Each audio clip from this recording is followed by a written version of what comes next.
Let me start by giving an apology for kind of being out of sync with the program this morning, with all due respect.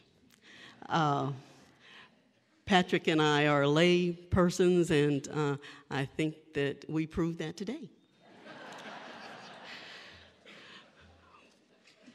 But we are here, and we come humbly today. I come in complete humility that I've been given a format for my voice to be heard, my thoughts shared, and my message received, hopefully with open minds and hearts. Patrick gave us a definition in the welcome of respect, and it talks about being deferential and treating people with deference and the willingness to show consideration or appreciation. And one of the important things I think he said in the welcome was that respect is a noun and a verb. Words like that actually carry a lot of power. So for those of you who don't know me, I'm asking you to show me deference and trust the judgment of those who entrusted the sermon to me today. For others, I'm asking that you're willing to show consideration for what I have to say. In either case, today I implore you to give me your respect. I do not make this request lightly and realize that further respect must be earned. Respect is often coveted. As individuals, we feel demoralized without feeling we're being given the respect we deserve. It is also an expectation that goes along with positions of authority. The Bible treats respect as kind of a hierarchical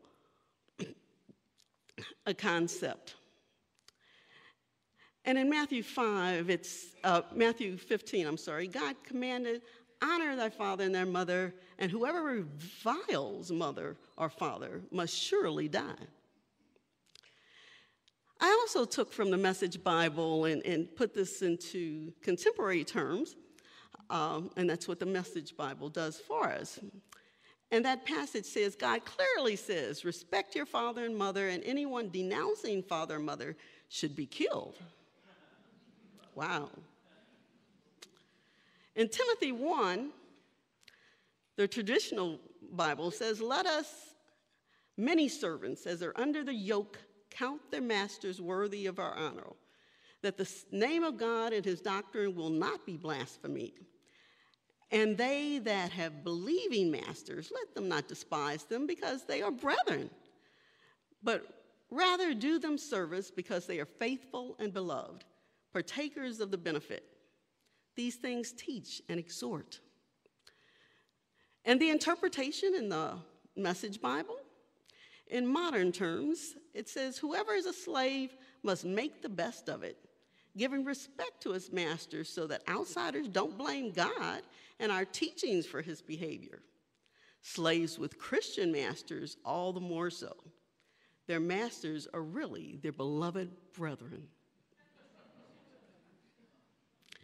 Needless to say, the Bible somehow uses respect as somewhat of a rebuke. As indicated in Matthew, lack of respect may come with severe consequences. The power of this tenet is undeniable. Therefore, it is incumbent upon us to explore what it means in the current emotional environment in our community and our country.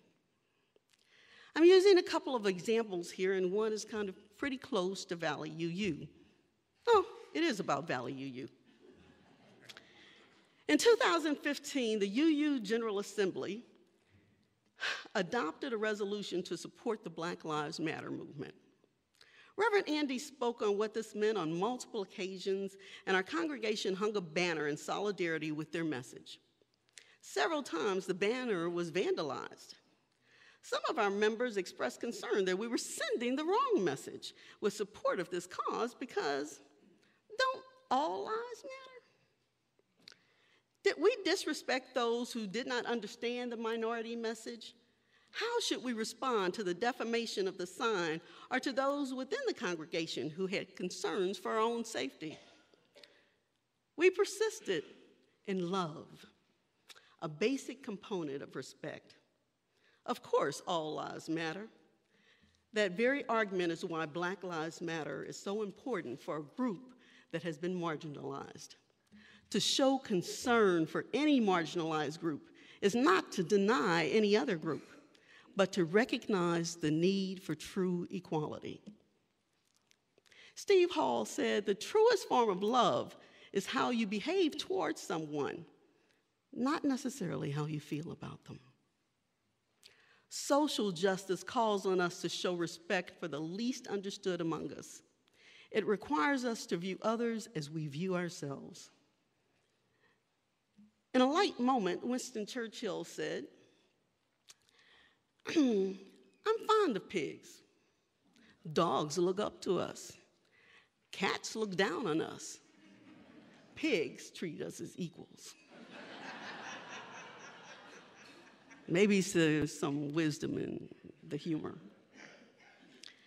It's our second principle: justice, equity, and compassion in human relations, that calls us as a guide to use respect in all we do. Education, immigration, LGBTQ rights, and women's issues are at the forefront of today's political agenda.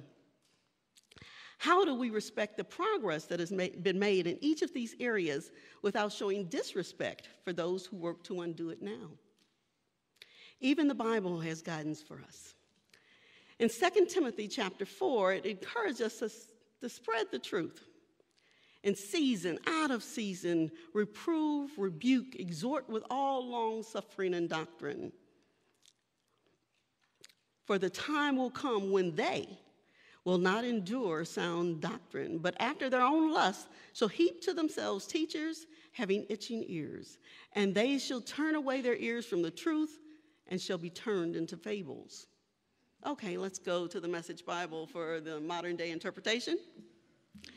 You're going to find that there will be times when people will have no stomach for solid teaching, but will fill up on spiritual junk food, catchy opinions that tickle their fancy. They'll turn their backs on truth and chase mirages. But you, keep your eye on what you're doing. Accept the hard times along with the good. Keep the message alive. Do a thorough job as God's servant. We're called upon today.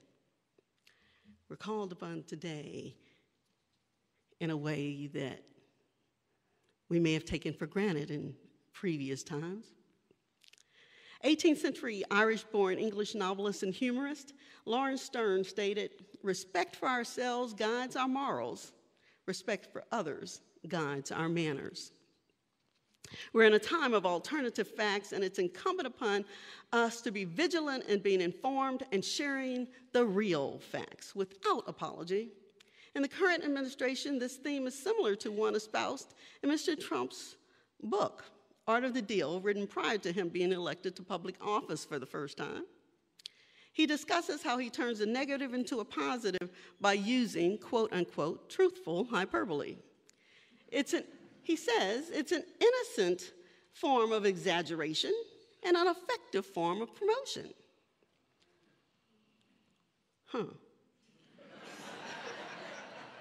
While this may be a successful tactic in business, it is a dangerous way to represent what is happening in our government. While there are several examples I might cite, let's explore one more recently.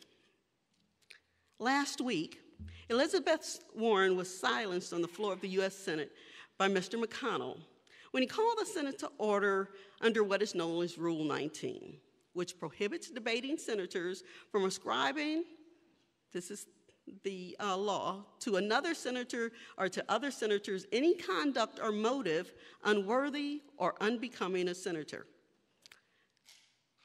Mr. McConnell began, quote, "The senator has impugned the motives and conduct of our colleague from Alabama as warned by the chair, alluding to Mrs. King's letter, which accused Mr. Sessions of using the awesome power to chill the free exercise of the vote by Black citizens. Senator McConnell later claimed that she had made other disparaging remarks which led to her censure, and other Democratic senators did read Coretta Scott King's letter into the Senate record. In other words, Senator Warren did not show the proper respect to her fellow senator. Was the rebuke to her a sign of disrespect, or was she truly out of order? The following day, our current president also rebuked Senator Warren, however, in more derogatory terms. He called her Pocahontas, a nickname he gave her during his presidential campaign, and implied that the Democrats now had a dishonest representative with a questionable background as the face of their party. Is name-calling now acceptable in our political and social discourse? Should it be incumbent upon the president to give deference to members of Congress regardless of any disagreement? Where is the respect in our leadership? I believe there is a lesson here, one of the many given by Dr. Martin Luther King Jr. when he wrote that all old law about an eye for an eye leaves everybody blind. The time is always right to do the right thing. Our leadership must be held accountable for the basic tenet of respect, deference to the institutions of our democracy in all venues. Counterculture icon Hunter Thompson was an American journalist best known for writing 1971's Fear and Loathing in Las Vegas and creating gonzo journalism. He stated, "We cannot expect people to have respect for law and order until we teach respect to those we have entrusted to enforce those laws." One last quote from Martin Luther King on his view of respect. "I believe that unarmed truth and unconditional love will have the final word in reality. That is why right, temporarily defeated, is stronger than evil triumphant." Just a moment. Just a moment. Unarmed truth and unconditional love will have the final word in reality, because right, temporarily defeated, is stronger than evil triumphant. This is temporary, my friends. This is temporary. In the famous song, Respect, R-E-S-P-E-C-T, by Aretha Franklin, she sings to her significant other to ask him to find out what respect means to her and show her the respect she deserves when he gets home. This is the essence of my view of respect, to bring it home. I'm asking our local, state, and federal elected officials to come home to our true values, that all men are created equal and entitled to life, liberty, and pursuit of happiness, that all individuals are due respect, deference, compassion. Come home and honor the best and honor the most challenged among us. Find out what respect means and act with respect toward citizens as they write and enforce the laws of our land. Treat facts as facts. No alternative to the truth.